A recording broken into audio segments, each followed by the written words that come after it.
আজকে বানাবো হচ্ছে মাছের ডিমের ভুনা। কী করে বানাই বন্ধুরা সেটাই দেখাবো। মাছের ডিমের ভুনা করার জন্য বন্ধুরা লাগছে কয়েকটা পেঁয়াজ আর কয়েকটা কাঁচা পাকা লঙ্কা। এটা দিয়ে আমি করব। কি করে করি বন্ধুরা? বন্ধুরা পেঁয়াজ কুচিয়ে নিয়েছি, লঙ্কাগুলো কুচিয়ে নিয়েছি। এখন হচ্ছে কড়াইতে তেল দেব, দিয়ে এগুলোকে ফ্রাই করব।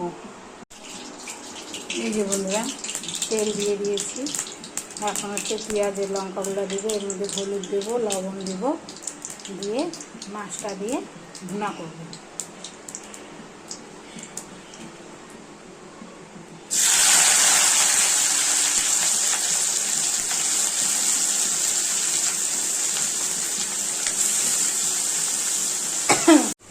একটু লবণ দিয়েছি, লাল লঙ্কার গুঁড়ো আর হলুদ, এটা দিয়ে নাড়াচাড়া করে মাছের ডিমটা দিয়ে দেবো। নাড়াচাড়া করে মাঝখানটা হচ্ছে মাছের ডিমটা দিয়ে দেবো, দিয়ে উপর দিয়ে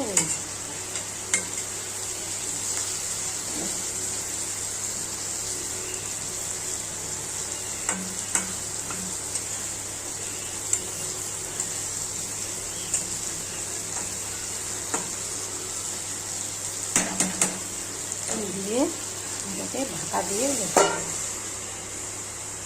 এই যে এটাকে এখন নাড়াচাড়া করবো। নাড়াচাড়া করলে হয়ে যাবে মাছের ডিমের ভুনা।